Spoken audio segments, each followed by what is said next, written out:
when you analyze CDS exam, you'll get to know 40% of general knowledge part of CDS paper is from current affairs.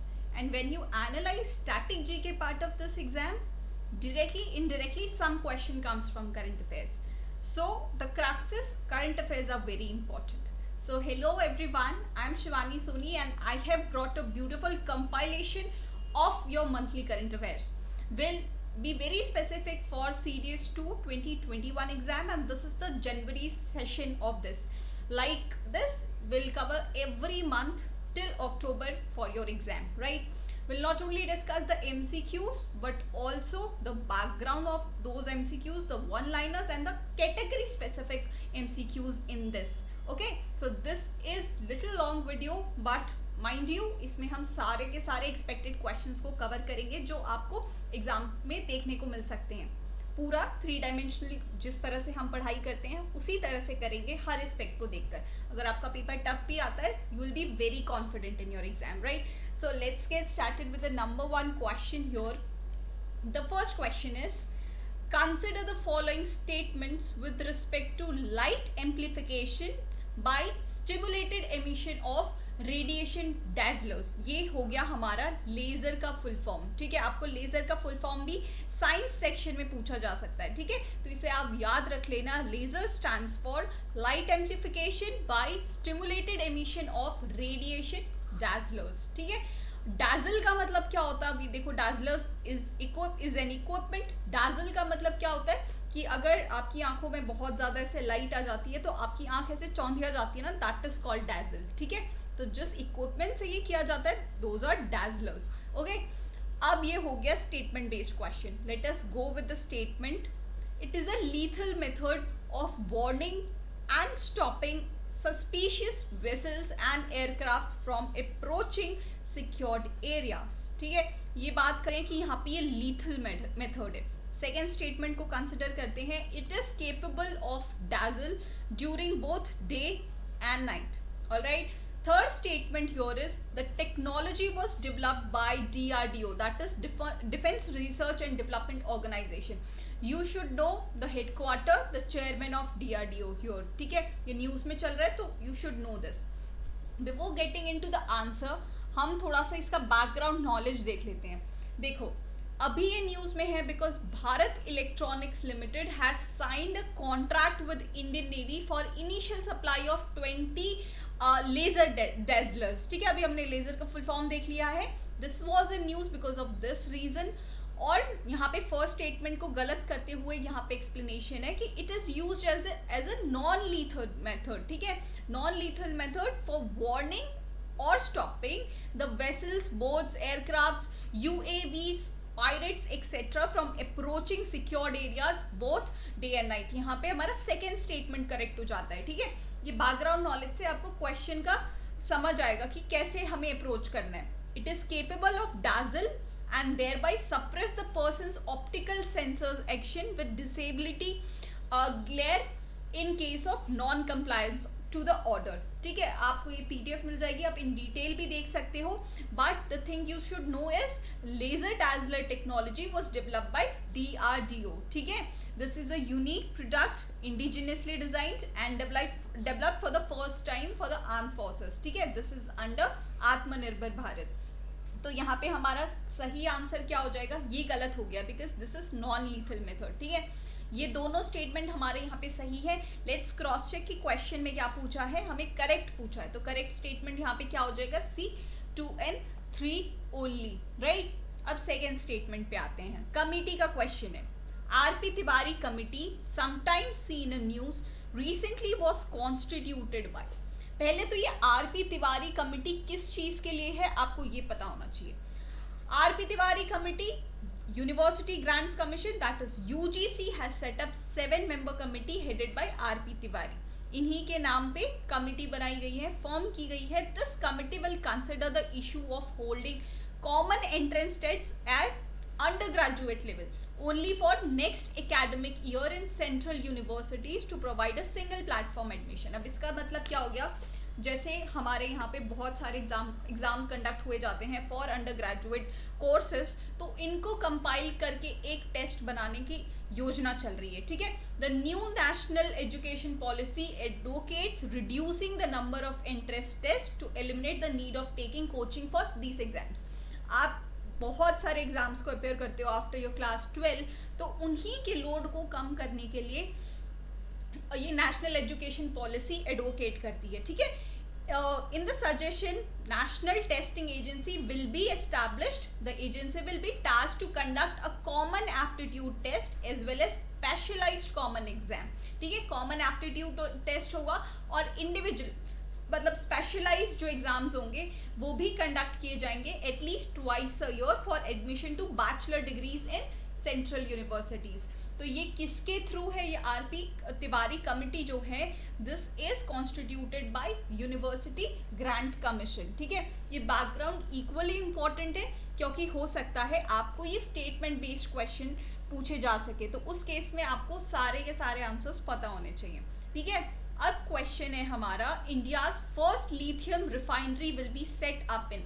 India's first, obviously first चीज है तो बहुत important होती है। देखो दो चीजें यहाँ पे सीडीएस एग्जाम में बहुत ज्यादा इंपॉर्टेंट होती है। फर्स्ट तो जो चीज फर्स्ट टाइम हुई हो, एंड सेकेंड इज जो एक्सेप्शन हो, ठीक है। Exception specially when it comes to science, exceptions को ज्यादा पूछा जाता है। तो लिथियम रिफाइनरी फर्स्ट यहाँ पे सेटअप हुई है गुजरात में, ठीक है। It will process lithium ore to produce battery grade material. Lithium is a rare element not usually found in India, which would be imported from Australia and processed in this refinery. India में ना के बराबर ही इसमें lithium ores है हमारे पास, तो Australia से इसको इंपोर्ट किया जाएगा। और गुजरात में, Gujarat will be the right answer here. Gujarat में जो फर्स्ट लिथियम रिफाइनरी है सेटअप हुई है, उसमें वो बैटरी ग्रेड मटेरियल को मैन्युफैक्चर किया जाएगा। Alright, the next question here is, देखो आप सारे क्वेश्चंस को नोट डाउन करते हुए चलना। आई have already told my CDS course members कि आप एक नोटबुक मेंटेन कर लो अभी से। उस नोटबुक में जो भी रिकॉर्ड होगा आपको उसका रिवीजन करना है, ठीक है। वो नोटबुक माइंड यू आपके रिवीजन में लास्ट एंड रिवीजन जब आप कर रहे होंगे तब बहुत ज़्यादा हेल्प करेगी, राइट। ओके, स्टेटमेंट्स देखते हैं। This is about non nuclear aggression agreement. It allows exchanging list of nuclear installations between India and China that prohibits them from attacking each other's atomic facility. The second statement is nuclear installation under this agreement includes only nuclear power plants, research reactors and nuclear weapon facilities.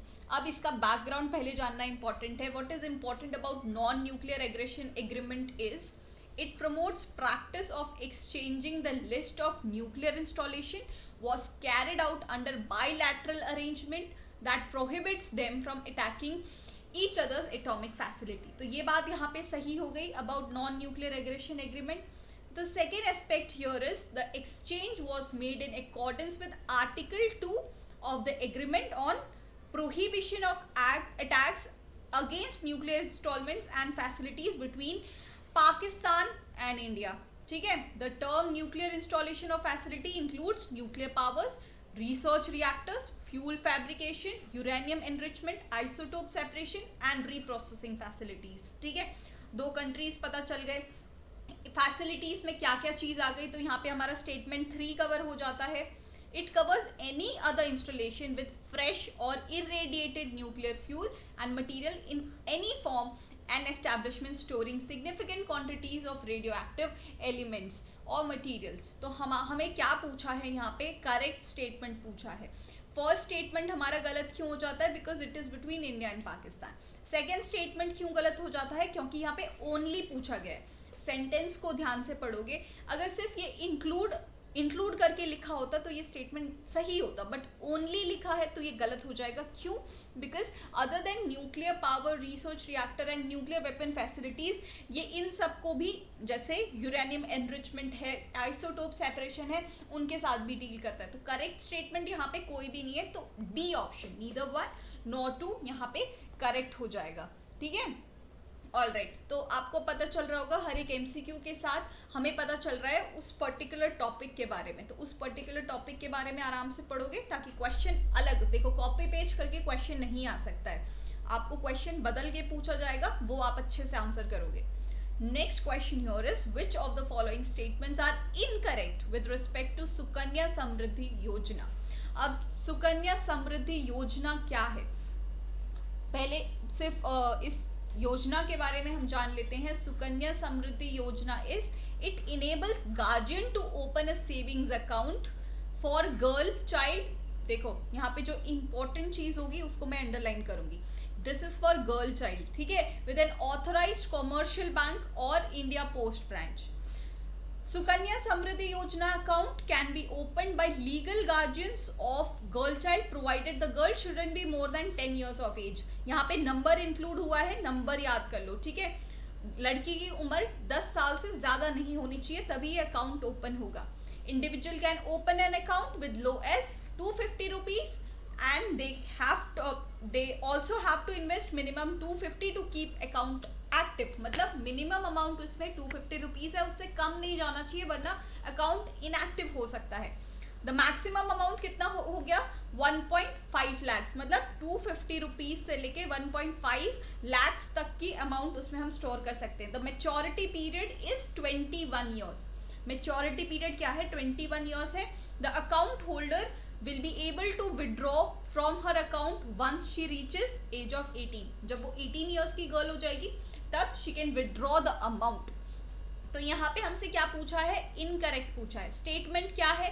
Under the scheme savings account can be open by legal guardians of girl with age below 14 years. तो ये तो गलत हो गया. अभी हमने पढ़ा this is 10 years, राइट? This is 10 years. Second statement क्या है? The account holder can only withdraw 50% of accumulated amount and use it for educational higher purpose. तो यहाँ पे इनकरेक्ट स्टेटमेंट क्या है? One only will be the incorrect statement here. Sixth question देखते हैं. Which of the following are operational research base stations in Antarctica established under Indian Arctic programme? अब this is important. Indian Arctic programme मैं आपको बता दूं, यहाँ पे India ने 40th साइंटिफिक एक्सपीडिशन लॉन्च किया है अंटार्कटिका में. Chartered class vessel MV Vasily Golovnin will make this journey and will reach Antarctica in 30 days. This was in news. This is extremely important name. जो ये ice class vessel है, आपको ये भी पूछा जा सकता है कि MV Vasily Golovnin है वो क्या है. Basically this is ice class vessel, ठीक है. इंडियन आर्कटिक प्रोग्राम के बारे में ये है कि ये स्टार्ट हुआ है ये सिलसिला 1981 से. इंडिया ने 3 परमानेंट बेस स्टेशंस बनाए हैं, जैसे मैत्री, भारती एंड दक्षिण गंगोत्री. बट जो दक्षिण गंगोत्री है वो अभी ऑपरेशनल नहीं है. हमें बस ऑपरेशनल पूछे गए हैं, तो ये मैत्री और भारती हो जाएंगे. तो क्या आंसर सही हो जाएगा? 1 and 2 ओनली. That is the A option will be correct, ठीक है. ओके, नेक्स्ट देखते हैं. With respect to LYNX U2 system often seen in news recently, consider the following statements. अब LYNX U2 क्या है? इसका बैकग्राउंड जानना पहले इंपॉर्टेंट है. आप डायरेक्टली क्वेश्चन पे जंप करोगे तो आपको गलत चीज एग्जाम परसीव हो जाएगी अगर आप इसे फर्स्ट टाइम रीड कर रहे हो. The background here is Ministry of Defence has recently signed a contract with Bharat Electronics Limited. ये बेल दूसरी बार न्यूज में आया. दिस इज वेरी इंपॉर्टेंट, ठीक है. For procurement of 10 LYNX U2 fire control system for frontline warship of Indian Navy. This system has been designed and developed indigenously that would further the Atmanirbhar Bharat mission. ठीक है, indigenously developed and design है, extremely important. But ये actually है क्या? This is basically naval gun fire control system. ठीक है, designed to acquire, track and engage targets amidst sea clutter which are disturbing radar echoes of sea wave crest. ठीक है, navy बहुत ज़्यादा radars का यूज़ करती है to track our own vessels और शिप, या तो एनिमी वेसल्स और शिप को भी ट्रैक करने के लिए रडार्स को यूज़ करती है. बट रडार्स में बहुत ज़्यादा सी क्लटर होता है, उसको एक्वायर या ट्रैक करने में ये नेवल गन फायर सिस्टम हमें हेल्प करती है. It is capable of accurately tracking air और surface targets, generating required target data for predicting weapon aiming points and engaging target. इसका बेसिक मतलब क्या हुआ? बेसिक मतलब ये हुआ, रडार्स जिस चीज़ को मतलब डिस्टर्ब हो जाती हैं जिन जिन चीज़ों से, उन पे ये अच्छे से अटैक और एंगेज करने में ये naval gun fire control system है वो हमें हेल्प करता है. This was a news because Indian navy is newly acquiring और प्रोक्योरिंग 10 गन फायर सिस्टम्स. अब आपको ये इसका आंसर पता होना चाहिए. देखो जैसे it is gun fire control system design to acquire track and engage target amid sea clutter. This is right and this it has been designed and developed indigenously. ये स्टेटमेंट भी हमारा करेक्ट है. Question को cross check करते हुए देखते हैं कि हमें पूछा क्या है. हमें करेक्ट स्टेटमेंट्स पूछे हैं, तो यहाँ पे हमारे दोनों स्टेटमेंट्स करेक्ट हो जाएंगे. ठीक है, यू गेटिंग इट राइट. देखो, Shoolpaneshwar wild life sanctuary is located in. अब ये न्यूज़ में था because of some environmental issues इस सेंचुरी में. This was in news because of this reason. तो आपको ये ज्योग्राफी बेस्ड क्वेश्चन इस तरह से पूछा जा सकता है कि ये वाइल्ड लाइफ सेंचुरी कहाँ लोकेटेड है. तो ये वाइल्ड लाइफ सेंचुरी कहाँ पे है? ये है गुजरात में. ठीक है, इसी तरह से करंट अफेयर से रिलेट करके आपको इस तरह से स्टैटिक जीके में पूछा जाएगा. We will be covering current affairs on YouTube only, but our Zoom classes, live Zoom classes जो 3 to 4 आवर्स तक एक्सटेंड हो सकते हैं स्टार्टिंग फ्रॉम 15th September. आप इसको जल्दी से जल्दी चेकआउट कर सकते हो if you are not part of it. ठीक है, this is exclusively on Defence Mania. आप इसे चेकआउट कर सकते हो. रोज़ हमारी 3 से 4 घंटे की लाइव क्लास होगी ऑन जूम, जिसमें हम थ्रू आउट सिलेबस को स्टडी करेंगे so that we excel very well in this test. इसकी एक और जूम क्लास हो चुकी है, तो आप उसे भी चेकआउट कर लेना about the strategy of CDS exam. Right, okay. Ninth question here is consider the following statements with respect to Goldilocks zone. अब Goldilocks zone क्या होता है? It refers to habitable zone around a star where it is not too much hot, not too much cold for liquid water to exist on surface of surrounding planets. देखो ये statement यहाँ पे बिल्कुल सही है. Goldilocks zone क्या होता है? Goldilocks zone ऐसा एरिया होता है जो ना ज़्यादा ठंडा हो ना ज़्यादा गर्म हो, ताकि वाटर जो है वो लिक्विड के फॉर्म में वहाँ पे सस्टेन कर सके. ठीक है, वाटर के फॉर्म में सस्टेन कर सके.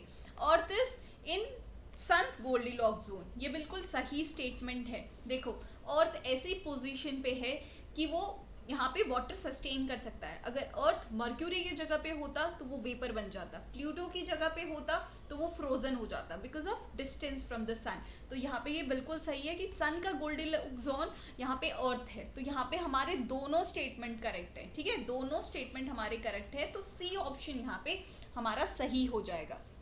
Right, next question is consider the following statements. Kala Azar is neglected tropical disease which is endemic in middle and southern states of India. देखो यहाँ पे जब भी CDS में एक ही स्टेटमेंट में के 3-4 पार्ट हो, जैसे part number A, part number B, part number C, आपको ये देखना है अगर पार्ट A सही है, पार्ट B भी सही है, अगर पार्ट C गलत हो जाता है तो पूरा ही स्टेटमेंट हम गलत कंसिडर करेंगे. ठीक है, ये छोटी छोटी बातों को आप ध्यान रखोगे, वरना एग्जाम में जाके कंफ्यूज होकर आप नेगेटिव मार्किंग करोगे. And I have already told you the power of negative marking to fail you in the exam.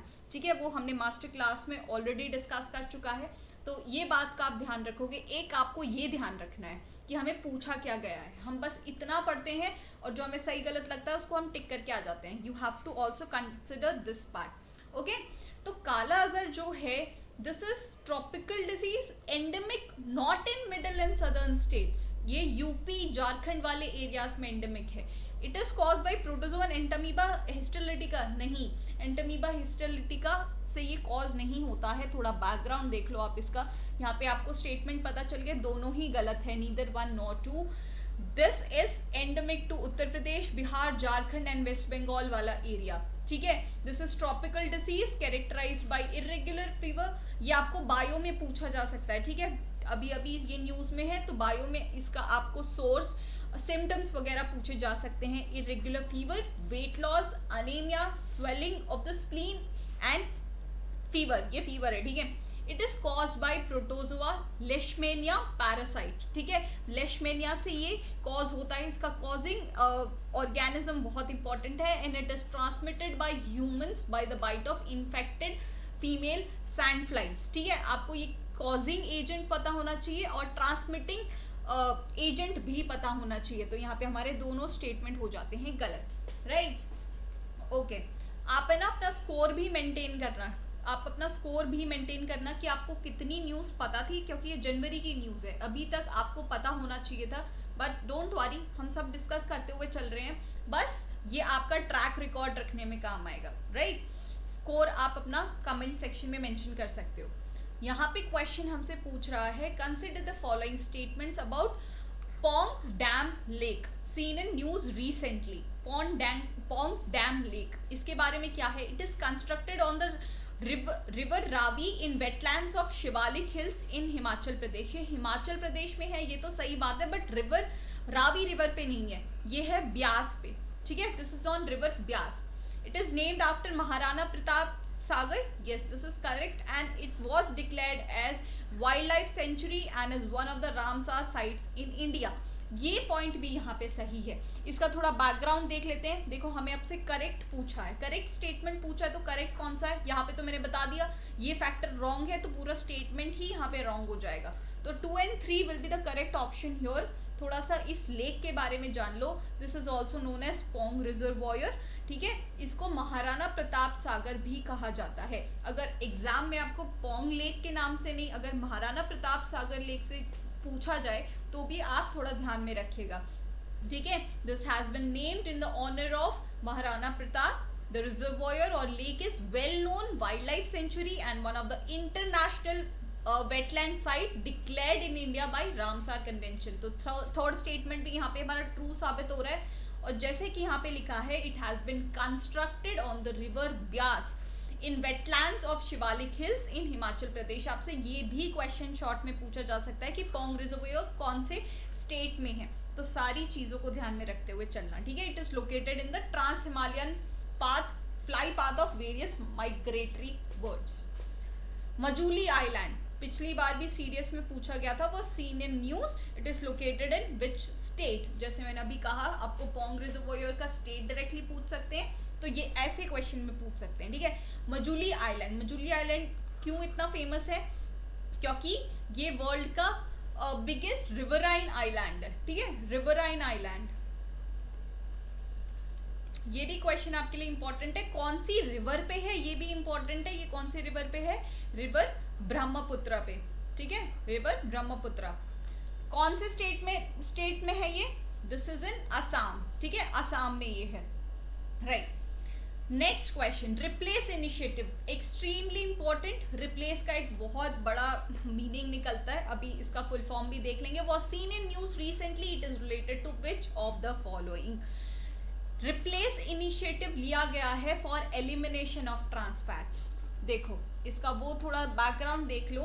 Food safety and standards authority of India FSSAI has capped amount of trans fatty acids और trans fats in oil and fats to 3%। देखो, अभी currently ये 5% पे है, लेकिन 2021 में हमें ये 3% तक लाना है, 2022 में ये 2% तक लाना है, because this is not good for health. आपने न्यूज में देखा होगा, है ना, बहुत सारी एड्स में देखा होगा कि इसमें ट्रांस फैट्स का परसेंटेज बहुत कम है। Trans fat is really not good for health, इसलिए इसका परसेंटेज जितना कम हो उतना बेटर होता है। तो दिस इज द रेशियो। 2022 में हमें इसे 2% तक लाना है।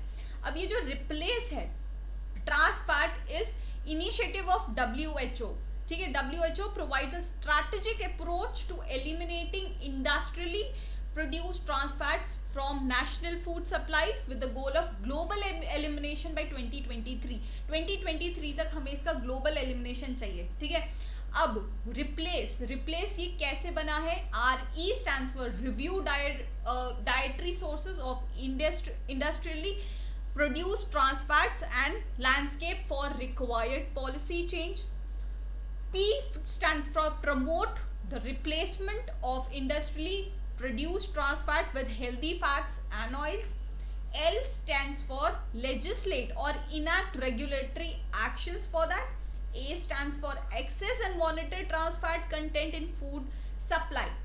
C stands for create awareness। E stands for enforce the compliance with policies and regulations, ठीक है। तो ये बहुत ज्यादा इंपॉर्टेंट है, इतना बड़ा आपसे शायद ही पूछा जाए, but replace is for what, elimination of trans fats. और ये कब तक हमें पूरा एलिमिनेट करना है, 2023 तक। तो ये दो स्टेटमेंट्स आप याद रखोगे।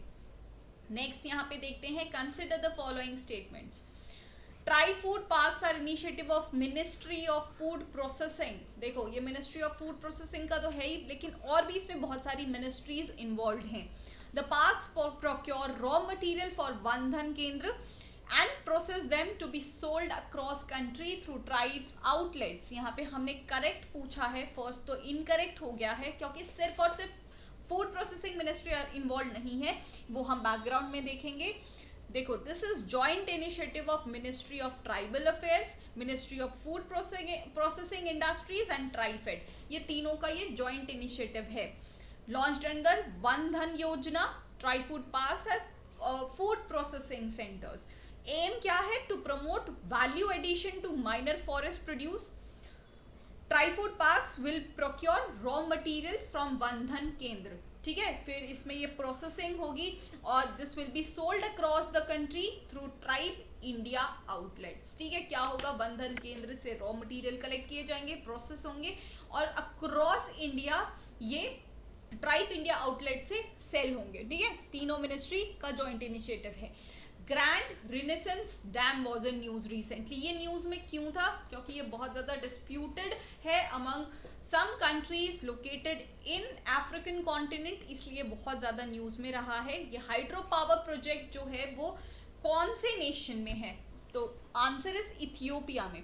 अब ये न्यूज में क्यों है, जैसे इथियोपिया, सूडान और Egypt has agreed on Sunday, इसे छोड़ दो, to resume negotiation to resolve their decade-long complex dispute over Grand Renaissance Dam in Horn of Africa, ठीक है। ये इथियोपिया में बन रहा है। सबसे इंपॉर्टेंट चीज है, कौन सी नदी पे बन रहा है, तो ये नाइल रिवर पे बन रहा है, ठीक है। Two things are very important, Ethiopia and Nile river, ठीक है। ये दो क्वेश्चन यहाँ से निकल सकते हैं। अब कुछ रिपोर्ट्स जारी होती है और उनके organisations, these are very very important.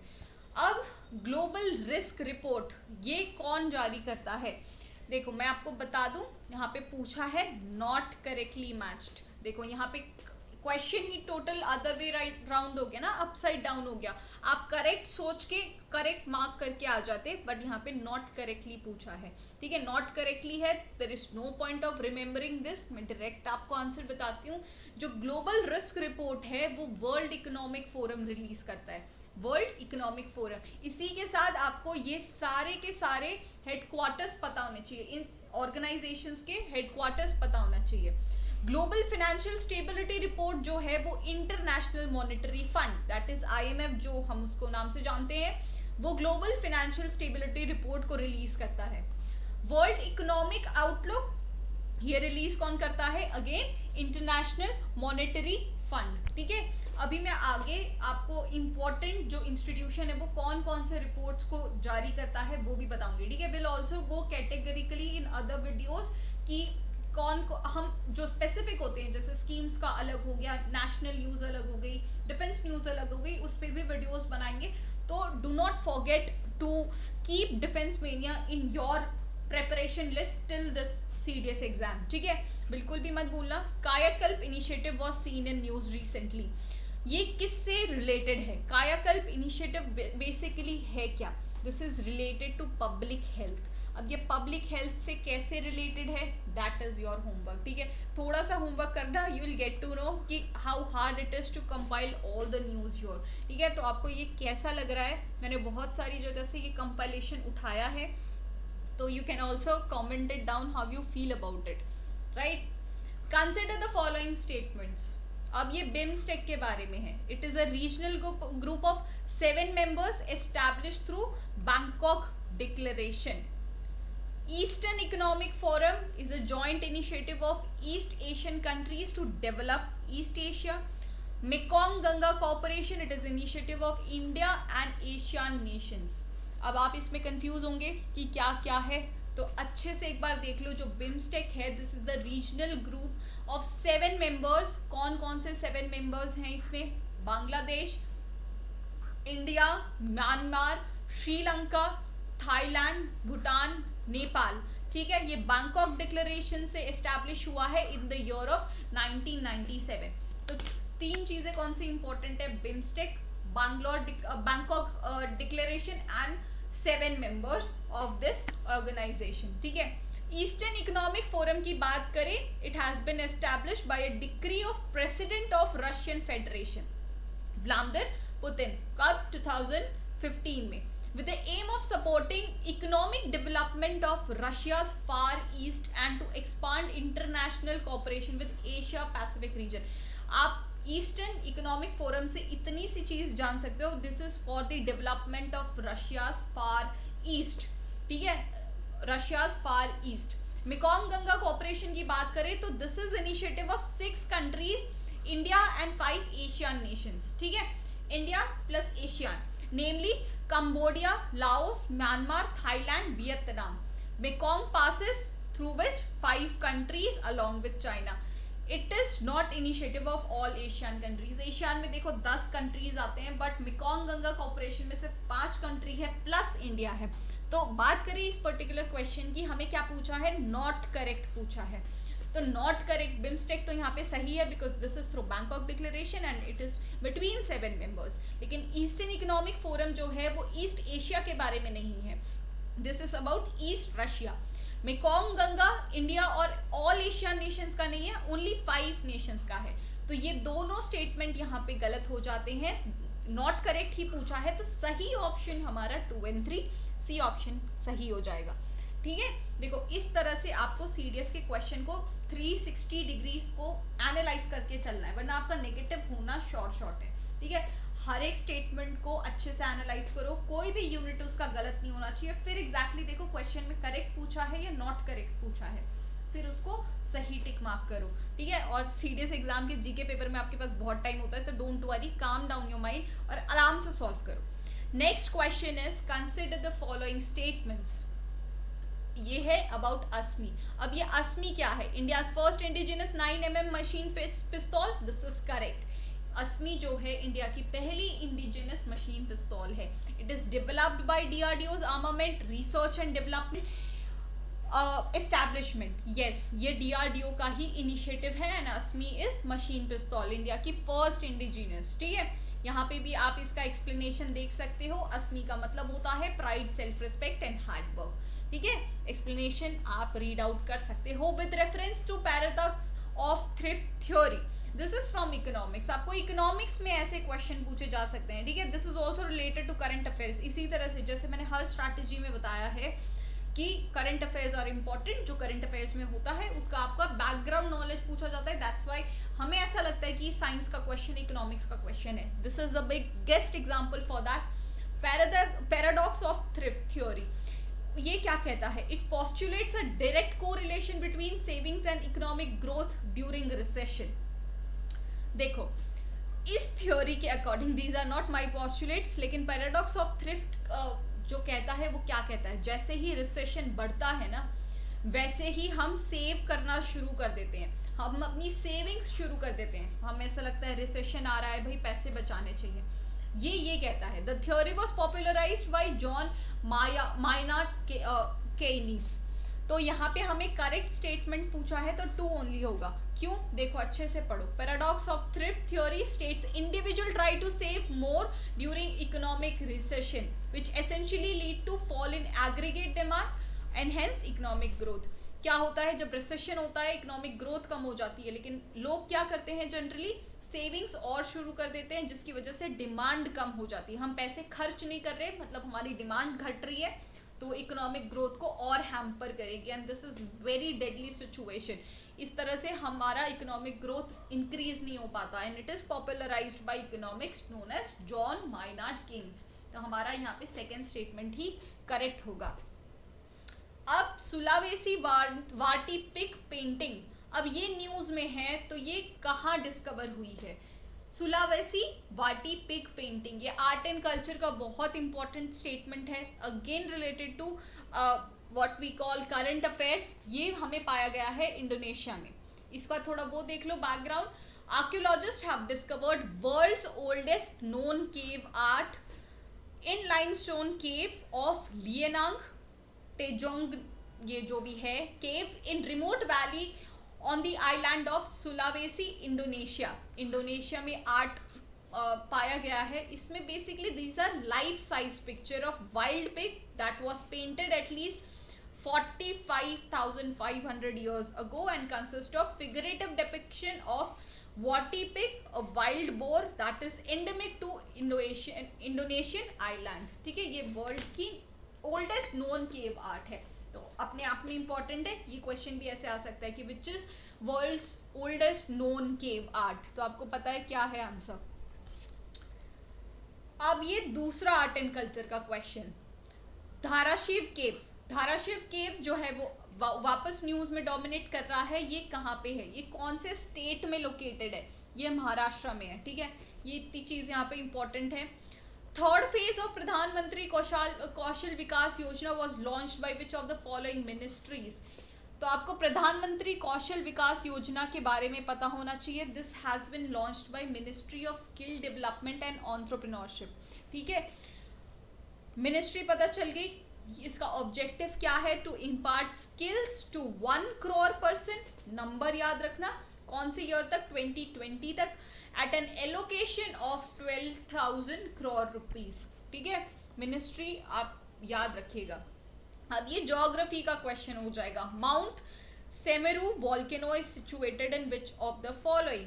कौन सी कंट्री में ये है माउंट सेमेरू, ये है इंडोनेशिया में। अगेन इंडोनेशिया का क्वेश्चन आया है, mount Semeru. Khadi Prakritik, India's first cow dung paint is developed by. Khadi Prakritik ये है कि आपको पहले ये पता होना चाहिए। देखो, हमारा जो यूनियन मिनिस्टर साहब हैं रोड ट्रांसपोर्ट एंड हाईवेज और एमएसएमई के, इन्होंने साथ मिलके एक इनोवेटिव न्यू पेंट बनाया है, खादी प्राकृतिक पेंट। इसकी खास बात ये है कि इंडिया की फर्स्ट काउ डंग पेंट है, developed by khadi and village industries commission. इसकी और एक और बात इंपॉर्टेंट है, ये इको फ्रेंडली है, नॉन टॉक्सिक है, first of its kind with anti fungal and anti bacterial properties. ये सारे पॉइंट सारे के सारे इंपॉर्टेंट है। मैंने सारे डिपिक्ट वही किए हैं जो आपके एग्जाम में पूछे जा सकते हैं, बड़े क्वेश्चन को शॉर्ट में करके, शॉर्ट क्वेश्चन को बड़े करके, बट ऑल इन ऑल आपको सारे पॉइंट्स पता होने चाहिए। तो खादी प्राकृतिक जो है वो कौन से ऑर्गेनाइजेशन से डेवलप्ड है, तो क्या हो जाएगा, khadi village and industries commission. Right, okay. 25th question पे आते हैं। There are lot many questions to go, तो हैव पेशेंस। आराम से आप सारा काम वाम छोड़ के, सारे डिस्ट्रैक्शंस वगैरह छोड़ के यहाँ पे बैठ सकते हो। Consider the following pairs, places in news, states और यूनियन टेरिटरीज। अब ये जो हरिके वेटलैंड है वो कहाँ पे है, Harike wetland is in Punjab. ठीक है, इट इज इन पंजाब। दीपो तमांग एरिया, दीपो Tamang area is in Arunachal Pradesh. Deepor bill wetland, this is इन आसाम। तो नॉट करेक्टली मैच पूछा है, तो नॉट करेक्टली मैच यहाँ पे क्या हो जाएगा, 1 and 2 ओनली। ये जो वेटलैंड से किसी ना किसी तरीके से न्यूज में डोमिनेट कर रहे हैं, तो उसकी लोकेशन आपसे जैसे पूछी जा सकती है। करेक्ट लोकेशन मैंने आपको बता दी है, प्लीज डू रिमेंबर। अब ये अगेन इकोनॉमिक्स का क्वेश्चन। ठीक है, इकोनॉमिक्स का क्वेश्चन मैंने अपनी स्ट्रैटेजी वीडियोस में भी आपको बताया है, इकोनॉमिक्स से 10 से 12 क्वेश्चन आते हैं। एंड माइंड यू, आप कुछ जो स्टैटिक टॉपिक्स होते हैं वो भी मैंने अपनी स्ट्रैटेजी वीडियो में जो मास्टर क्लास थी जूम की उसमें बता रखा था। कुछ static topics and then current affairs, उतना पढ़ लो आप, आराम से इससे 9 से 10 क्वेश्चन आंसर कर सकते हो। This is very easy. Which of the following best describes the term reverse repo rate. इसके लिए आपको रेपो रेट पता होना चाहिए पहले। रेपो रेट क्या होता है, ये टर्म्स इंपॉर्टेंट है, सुन लो आप। रेपो रेट एक इंटरेस्ट होता है, इंटरेस्ट रेट होता है जिससे आरबीआई जो होती है कॉमर्शियल बैंक्स को पैसे देती है। किस रेट पे देती है, दैट इज रेपो रेट। ठीक है, रेपो रेट। अब ये रिवर्स रेपो रेट क्या हो जाता है, कुछ इमरजेंसी फाइनेंशियल क्राइसिस वाली सिचुएशंस में बैंक्स जो है वो आरबीआई को देती है पैसे, वो कितने रेट पे देती है, that is reverse repo rate. ठीक है, डायरेक्टली आंसर पे चलेंगे। The rate of interest that RBI pays to commercial banks that offer short term loan to RBI, मतलब बैंक्स आरबीआई को पैसा दे रही है, आरबीआई उसको लोन चुका रही है, ठीक है, इंटरेस्ट रेट पे कर रही है कॉमर्शियल बैंक्स को, that is reverse repo rate. ये दोनों कंसेप्ट बहुत इंपॉर्टेंट है, समझ के चलना, ठीक है। यहाँ पे वो सारा एक्सप्लेनेशन लिखा है, you can go through it. India innovation index release हुआ है, वो कौन सी ऑर्गेनाइजेशन ने किया है? India innovation index, this has been done by NITI Aayog. और ज्यादा इंपॉर्टेंट चीज क्या है, कर्नाटका ने टॉप किया है इस बार मोस्ट इनोवेटिव स्टेट्स में, ठीक है। मोस्ट इनोवेटिव स्टेट्स में किसने टॉप किया है? कर्नाटका ने, ओके, राइट। कलारीपयत्तु, कलारीपयत्तु को कलारी के नाम से भी जाना जाता है। ये बेसिकली क्या है, आपसे ये भी पूछा जा सकता है कि एक टर्म है नोन एज कलारीपयत्तु, ये क्या है? This is basically traditional martial art, ठीक है। ये कौन सी स्टेट से बिलोंग करता है? नाम से थोड़ा सा आप तुक्का लगा के चलोगे तो सही हो जाएगा। This is from Kerala, this is from Kerala. अब ये आ गई डिफेंस की न्यूज, ठीक है। डिफेंस की news, recently nuclear capable Shaheen 3 missile is tested fire by which of the following countries. ये पता है किसने की है? हमारे मोस्ट एनिमी नेशन पाकिस्तान ने, ठीक है। शाहिन 3 इज बैलिस्टिक मिसाइल, आपसे ये भी पूछा जा सकता है ये कैसी मिसाइल है? This is ballistic missile, this is nuclear capable, ठीक है। Pakistan has successfully conducted a flight test of Shaheen 3 surface to surface ballistic missile, जिसमें ये न्यूक्लियर और कन्वेंशनल वॉर हेड्स को भी कैरी करेगी अप टू 2700 किलोमीटर्स तक, ठीक है। ये अप्रोक्सीमेट रेंज उसकी आपको पता होनी चाहिए आसपास। रैटल हाइड्रो पावर प्रोजेक्ट, अभी हमने क्या पढ़ा था? ग्रेट रेनेसेंस डैम के बारे में, that was also hydro power project. अब ये है रैटल हाइड्रो पावर प्रोजेक्ट, ये अभी न्यूज में था। ये कौन सी रिवर पे सिचुएटेड है? ये है चिनाब पे, ठीक है, चिनाब पे है Ratle hydro power project. Global risk report, अब ये कौन सा ऑर्गेनाइजेशन रिलीज करता है? Extremely important global risk report जो है वो वर्ल्ड इकोनॉमिक फोरम। अब वर्ल्ड इकोनॉमिक फोरम जो है वो कुछ बहुत ज़्यादा इंपॉर्टेंट रिपोर्ट्स या इंडिसेस रिलीज करता है, उसको आप एक बार देख लो, गो थ्रू कर लो। Global competitiveness report, global gender gap report, travel and tourism competitiveness report, global information technology report. तो आपको वर्ल्ड इकोनॉमिक फोरम के तो एक बार सारे गो थ्रू कर देने हैं, बहुत ज्यादा इंपॉर्टेंट है, ठीक है। ओके, नाउ रीसा, अब ये रीसा क्या है? एक क्लॉथ है, was seen in news recently, it is famous traditional cultural attire of which of the following states. ये त्रिपुरा का बेसिकली क्लॉथ है नोन एज रीसा, अभी न्यूज में था। तो आपको Tripura is working very hard to promote its own traditional cloth, this was in news because of the same reason, तो आपको पता होना चाहिए, right. The great reset initiative was seen in news recently, it is launched by which of the following organization? The Great Reset, ये world Economic forum का basically initiative है। इसके पीछे ऑब्जेक्टिव क्या है? The prime minister has addressed this world economic forums Davos dialogue agenda marks the launch of World Economic Forum's Great Reset initiative post COVID-19 world. COVID-19 has hit very hard because of this pandemic, because of this lockdown. तो हमारी जो economic growth है वो बहुत ज़्यादा negative हो गई है, ना सिर्फ इंडिया की but across the world, across the globe जो इकोनॉमिक ग्रोथ थी वो बहुत ज़्यादा डिप कर गई है। तो उसको कैसे हमें रीसेट करना है, कैसे आगे बढ़ाना है, that was the basic agenda of great reset initiative. ये वर्ल्ड इकोनॉमिक फोरम का इनिशिएटिव है, right, okay. With reference to International Energy Agency, that is IEA, consider the following statements. देखो आपको IEA के बारे में अच्छे से पता होना चाहिए, पहले आप बैकग्राउंड जान लोगे क्योंकि ये बड़ा क्वेश्चन है, otherwise you will gate confused. Framework for strategic partnership between International Energy Agency and the government, एक स्ट्रैटेजिक पार्टनरशिप हुई है।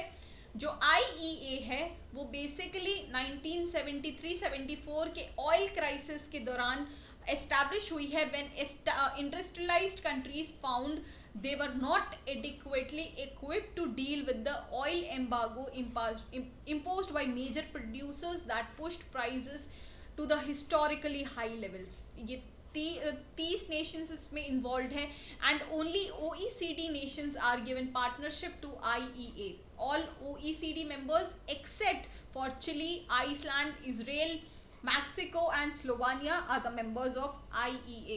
कौन कौन नहीं है आपको पता है? आपको ये क्वेश्चन भी पूछा जा सकता है. एक स्टेटमेंट ऐसा आ सकता है, Chile is the member state of IEA. ठीक है, तो वो स्टेटमेंट गलत हो जाएगा. Exceptions are very very important here. India became an associate member of International Energy Agency and it's the first member in the Latin America. It is headquartered at Paris, France. जो world energy outlook report है वो IEA ही release करती है. ठीक है, तो ये direct question आ सकता है. World energy outlook report has been released by International Energy Agency. तो यहाँ पे हमारा क्या पूछा है? करेक्ट स्टेटमेंट पूछा है. करेक्ट स्टेटमेंट क्या हो जाएगा? सिर्फ ये हो जाएगा कि इंडिया एसोसिएट मेंबर है IEA का. ठीक है, ये गलत क्यों है? क्योंकि यहाँ पे कहा गया है all members of OECD are members. No, बहुत सारे कंट्रीज हैं जो इसका मेंबर नहीं है. और ये क्यों गलत है? All major oil exporting nations which was created by OECD are the part of this. No, it is not part of that. Next question, with reference to Indian economy open market operations are. अब ये open market operations क्या होते हैं? Purchase and sale of government securities by RBI. RBI जो है वो purchase और cell government securities का करते हैं, उसको बेसिकली ओपन मार्केट ऑपरेशन बोला जाता है. बैकग्राउंड इसका देख लो. This is the activity done by central bank to give or take liquidity in its currency to a bank or group of banks. ठीक है, राइट. आकाश मिसाइल के बारे में पूछा है. Again very important question. Akash is a medium range missile हो गई है. ठीक है, missile surface to surface missile. No, this is surface to air missile. ठीक है, ये सरफेस टू सरफेस नहीं, ये सरफेस टू एयर मिसाइल है. It has been indigenously developed by DRDO under integrated guided missile development programme. Yes, this is correct. हमें correct statement यहाँ पे पूछा है तो सेकंड ओनली करेक्ट हो जाएगा. आकाश मिसाइल के बारे में जानना is important. This is mid range, ये करेक्ट है, but surface to air missile है. ठीक है, ये न्यूक्लियर केपेबल है, सुपरसोनिक मिसाइल है, इंडिजिनसली मैन्युफैक्चर्ड और डेवलप्ड है by DRDO under integrated guided missile development programme. Okay, अब हम कुछ डायरेक्ट न्यूज पे चलेंगे जो आपको वन लाइनर्स में पूछे जा सकते हैं. ठीक है, education minister Ramesh Pokhriyal has been honoured by Hindi writers guild Canada for his literary. जो इनको निशंक के नाम से भी जाना जाता है. ठीक है, Nishank has been conferred with Sahitya Gaurav सम्मान. आपको ये भी पूछा जा सकता है कि इस साल साहित्य गौरव सम्मान अवार्ड किसे मिला है? तो ये हमारे एजुकेशन मिनिस्टर रमेश पोखरियाल निशंक जी को मिला है. फिर क्वेश्चन आता है Skoch challenger award. Skoch challenger award ये ई गवर्नेंस के लिए किसे मिला है? हमारे tribal affair minister Arjun Munda को. ये वन लाइनर क्वेश्चन आपको आ सकते हैं. ठीक है, directly. The award has been given to Ministry for IT-led initiatives and other transformational initiatives leading to outcome-based performance improvement. ये क्यों दिया गया है? It has digitized all processes leading to paperless office. जितना पेपरलेस इकोनॉमी बनेगी, जितनी digitalise बनेगी, उतनी ट्रांसपेरेंसी आती जाएगी. ठीक है, इसीलिए इनको स्कॉच चैलेंजर अवार्ड मिला है. अब ये ह्यूमैनिटेरियन अवार्ड किसे मिला है? सबसे पहले आपको ये पता होना चाहिए, ह्यूमैनिटेरियन अवार्ड को नेल्सन मंडेला अवार्ड भी बोला जाता है और ये मिला है हमारे फिलॉन्थ्रोपिस्ट रवि गायकवाड़ को. ठीक है, क्यों मिला है? For his dedication to the service of humanity. अब आपको क्वेश्चंस आते हैं ऑब्ituaries के, मतलब जिनकी जो इंपॉर्टेंट पर्सनालिटीज है, फेमस पर्सनालिटीज है, उनकी डेथ हो गई है, उनका एक क्वेश्चन सीडीएस में जरूर आता है. इंद्रजीत देव ये एक्टर रहे हैं, आपको वो पूछा जाएगा और उनसे उनकी इंपॉर्टेंट फील्ड पूछी जाएगी. तो मैंने डायरेक्ट ही यहाँ पे आपको बता दिया है. सोफी जियोन ये एक ग्रैमी नॉमिनेटेड म्यूजिशियन है. डॉक्टर साइबाल गुप्ता ये एक डीजे रह चुकी हैं. क्लोरिस लीचमैन ये अगेन एक एक्टर हैं. ठीक है, ये इंपॉर्टेंट है from the month of January. कुछ और questions, which of the following ministries have been recently launch Toycathon 2021, या तो टॉयकेथॉन पोर्टल। देखो टॉयकेथॉन के बारे में आपको एक चीज पता होनी चाहिए, this is to challenge India's innovative mind to conceptualise novel toys and games based on Bharatiya civilisation. देखो आप तभी काम करते हो जब आपको उसमें कोई अवार्ड मिले, कोई रिकॉग्निशन मिले, है ना, आपको बेसिकली उस चीज के लिए नवाजा जाए, तो आप में और वो मोटिवेशन आता है, वो स्किल्स को आप और निखारते हो आके।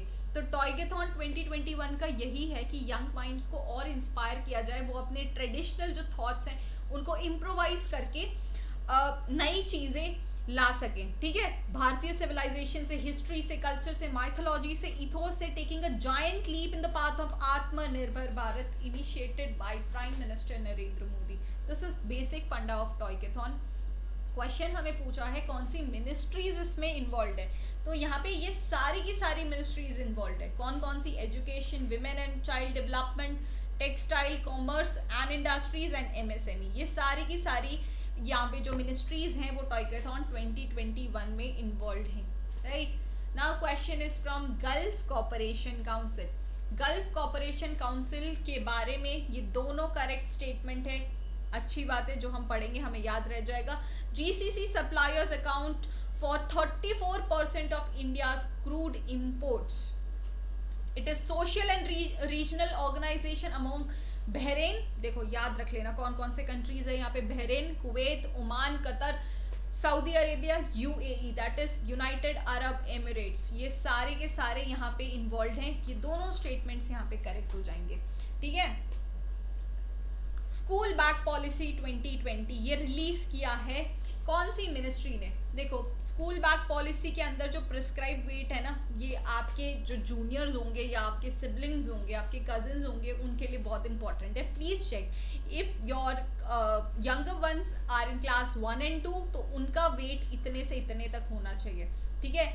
तो आप रिलेट कर लेना कि स्कूल बैग पॉलिसी के अकॉर्डिंग आप उनके पेरेंट्स से भी बात कर सकते हो, देखो, और टीचर्स से भी, अगर टीचर भी फोर्स करते हैं उनको, तो आप बोल सकते हो कि नहीं, according to school bag policy 2020 इनका प्रिस्क्राइब वेट इतना ही है, ताकि उनका लोड कम कर सके, ठीक है।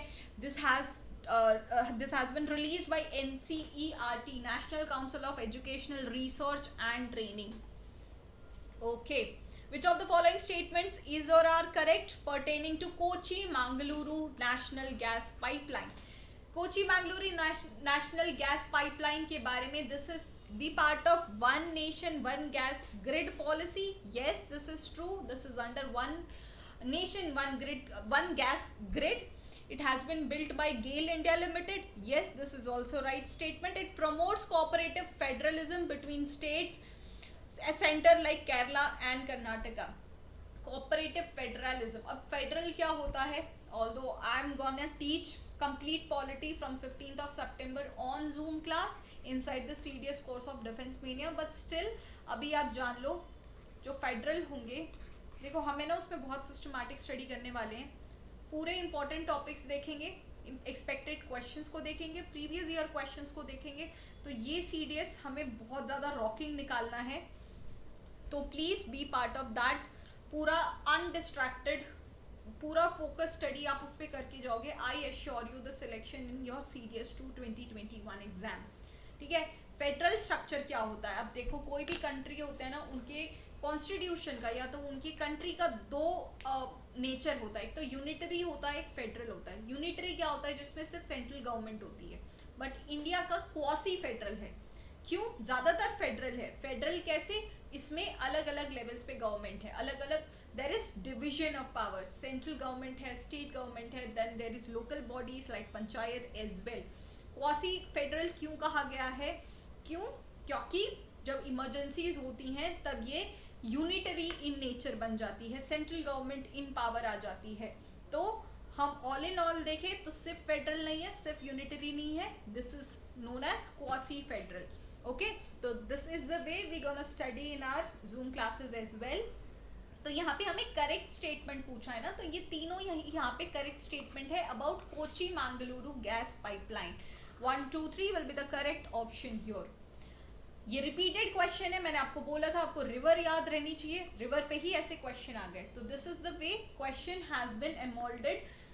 तो आप बिल्कुल घबराना मत, ठीक है, आपने पूरी प्रिपरेशन करी है, आपको सारे पॉइंट्स पता है, just go with the confidence. Great renaissance dam hydro power is located on the Nile river, okay right. अब क्वेश्चन पूछा है about western dedicated freight corridor. अब देखो यहाँ पे दो फ्राइट कॉरिडोर्स है, एक वेस्टर्न है एक ईस्टर्न है, ठीक है। It is world's first 1.5 kilometre long electrified double stack long haul container train. This is correct, the freight corridors will run across 8 state countries. No, क्यों? देखो जैसे मैंने बताया यहाँ पे 2 आर्म्स है, ईस्टर्न और वेस्टर्न। जो ईस्टर्न डेडिकेटेड फ्राइट कॉरिडोर है that stretches from Ludhiana to West Bengal. It covers states like Punjab, Haryana, Uttar Pradesh, Bihar, Jharkhand and West Bengal. The best way to study here is अपना political map of India निकाल के बैठ जाओ, उसमें एक line खींच दो कि ईस्टर्न डेडिकेटेड फ्राइट कॉरिडोर कहाँ है और वेस्टर्न कहाँ पे है, ठीक है। ये बेसिकली फंड कौन कर रहा है इसको? वर्ल्ड बैंक फंड कर रहा है। वेस्टर्न डेडिकेटेड फ्राइट कॉरिडोर के बारे में जाने तो ये उत्तर प्रदेश से शुरू होता है, दादरी से to Jawaharlal Nehru port trust in Mumbai, ठीक है। उत्तर प्रदेश से लेके ये मुंबई तक जाता है, महाराष्ट्र तक। और इसको जापान इंटरनेशनल कॉर्पोरेशन एजेंसी है, वो बेसिक इसका फंडिंग अथॉरिटी है। जो इसमें स्टेट्स कवर होते हैं वो होते हैं हरियाणा, राजस्थान, गुजरात, महाराष्ट्र और उत्तर प्रदेश, ठीक है। इसी वजह से हमारा ये स्टेटमेंट है ना गलत हो जाता है, ये सेकेंड स्टेटमेंट हमारा गलत हो जाता है। सिर्फ answer 1 is correct, right, okay. World food price index, index के क्वेश्चन हमेशा 2-3 आप एक्सपेक्ट कर सकते हो in CDS. World food price index is release by food and agriculture organization, okay. Again some one liners, PM Modi lays foundation of stone of light house projects. Stone of light, अब ये अमित शाह ने जो national police K9 journal release किया है वो उस पर question आ सकता है। This is what, this is about police dogs, ठीक है। ये पुलिस डॉग्स के ऊपर ये जर्नल रिलीज की गई है, ये आपको पता होना चाहिए। These are one liner question, आपको वन लाइनर में ही पूछा जाएगा। जो ग्लोबल आयुर्वेदा फेस्टिवल है वो कौन सा स्टेट इस बार ऑर्गेनाइज करने वाला है? Kerala, okay. India and Israel successfully tested fire MRSAM, medium range surface to air missile air defence system, ठीक है। ये इंडिया और इसराइल के बारे में, ये कंट्री आपको पूछे जा सकते हैं कि MRSAM जो है वो कौन सी कंट्री के बीच में कर रहा है।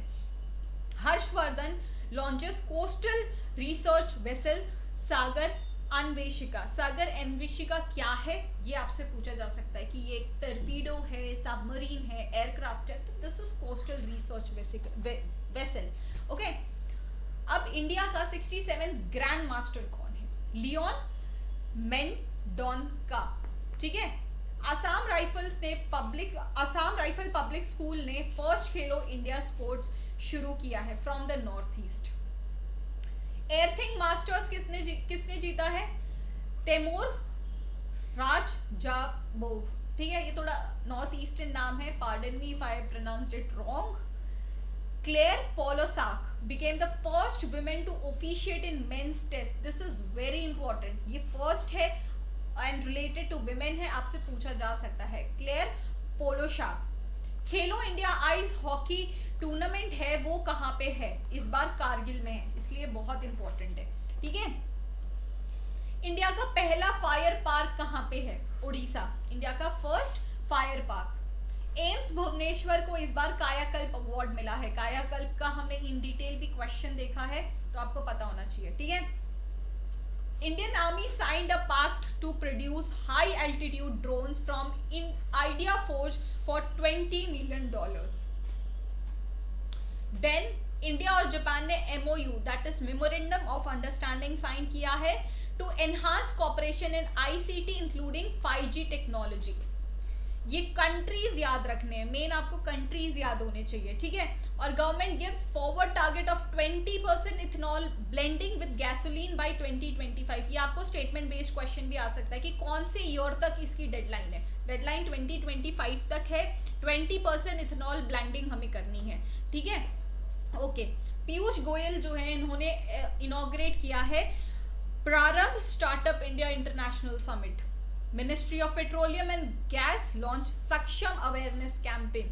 सक्षम के ऊपर हम नेक्स्ट टाइम और डिटेल में देखेंगे कि इसका ऑब्जेक्टिव क्या है, ठीक है।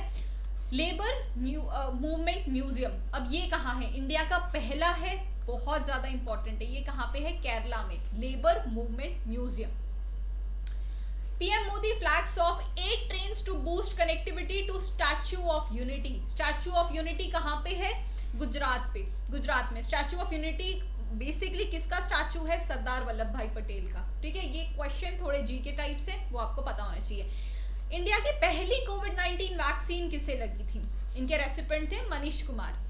Bhawana Kanth to become first women fighter pilot on republic day parade, ठीक है। भावना कांत, बहुत important question.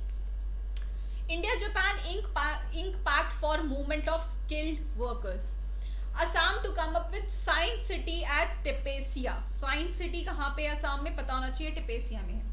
Punjab CM launch घर घर रोजगार टू कारोबार मिशन।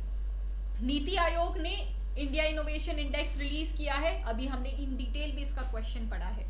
महाराष्ट्र रीनेम्स गोरेवाड़ा इंटरनेशनल जू आफ्टर बाल ठाकरे। आपसे क्या क्वेश्चन पूछा जा सकता है कि बाल ठाकरे जू कहाँ पे लोकेटेड है, कौन से स्टेट में लोकेटेड है? तो आपको पता होना चाहिए कहाँ पे है, महाराष्ट्र में। Ministry of railways approved Howrah कालका मेल एज नेताजी एक्सप्रेस। अब आपको ये पूछा जाएगा नेताजी एक्सप्रेस का वो नाम क्या है? हावड़ा टू कालका चलती है वो, ठीक है। India Singapore sign pact on submarine rescue support. Again country का नाम आपको पता होना चाहिए, कौन सा पैक्ट साइन हुआ है। Cabinet approves over 5000 crore investment for 850 megawatt Ratle project on Chenab. इस पे अगेन हम एमसीक्यू कर चुके हैं। राटेल प्रोजेक्ट कौन से रिवर पे है? चिनाब रिवर पे। Ministry of tribal affairs launch Shram Shakti digital data solution for migrant workers. आपको ये श्रम शक्ति डिजिटल सॉल्यूशन के बारे में ये पूछा जा सकता है कि इसका मेजर ऑब्जेक्टिव क्या है? This is for migrant workers. National girl child day है। Srishti Goswami is Uttarakhand CM for 1 day. वो आपने मूवी देखी होगी नायक, राइट? उसमें वो अनिल कपूर जो होते हैं वो एक दिन के लिए CM बनते हैं, तो ये एक्चुअल लाइफ में भी ऐसा हो चुका है। सृष्टि गोस्वामी ये उत्तराखंड की 1 डे CM रह चुकी हैं। India's longest road arch bridge कहाँ इनॉग्रेट हुआ है? मेघालय में। ये ब्रिज होते हैं और जो टनल रोड होते हैं ना, ये बहुत ज़्यादा इंपॉर्टेंट है कि वर्ल्ड के लार्जेस्ट कहाँ पे है, हाईएस्ट कहाँ पे है। तो ये लॉन्गेस्ट रोड आर्च ब्रिज है, ठीक है। ये कहाँ पे है? मेघालय में है, okay. Indian mathematician Nikhil Srivastava named joint winner of Michael and Sheila Held prize defence. Indian army ने अभी अभी एक एक्सरसाइज कंडक्ट की है, एक्सरसाइज कवच। ये कौन से कंट्रीज के बीच में है? That is important to be held under Andaman and Nicobar command, HAL। Successfully tested fire smart anti-airfield weapon from Hawk-Eye aircraft। Indo-French exercise Desert Night 21 has begun its first edition। Question कैसा आएगा? जो एक्सरसाइज डेजर्ट नाइट है वो कौन से countries के बीच में है? इंडिया और फ्रांस के बीच में। ऑपरेशन सर्द हवा ये किसने लॉन्च किया है? ये किया है BSF ने। Indian railways longest free train कौन सी है? Vasuki. Nitin Gadkari approved लेवाई of green tax for older and polluting vehicles. आपको ग्रीन टैक्स के बारे में पूछा जा सकता है कि बेसिकली ग्रीन टैक्स है क्या। कोलकाता की first young readers boat library launch हुई है, तो पूछा जा सकता है कि first young readers boat library कहाँ पे है? This is in Kolkata. Rajendra Kumar Bhandari won Subhash Bose आपदा प्रबंधक पुरस्कार 2021। क्वेश्चन कैसे आएगा? इस साल का सुभाष बोस आपदा प्रबंधक पुरस्कार किसे मिला है? तो ये मिला है राजेंद्र कुमार भंडारी को, ठीक है। So guys, this is the end of our January 2021 current affairs compilation. I hope you like that. आपको PDF इसका टेलीग्राम पे मिल जाएगा, go and check it out. एक बार वापस से रिविजन कर लेना, otherwise you miss on to it, ठीक है। जितनी भी चीज़ें एक्स्ट्रा मैंने इस चीज़ में बताई है उसको प्लीज़ अपनी नोटबुक में नोट डाउन कर लेना। And do not forget our Zoom classes are starting from 15th of September. We'll be covering English, GS and maths in that will be having 3 to 4 hour long live sessions in that.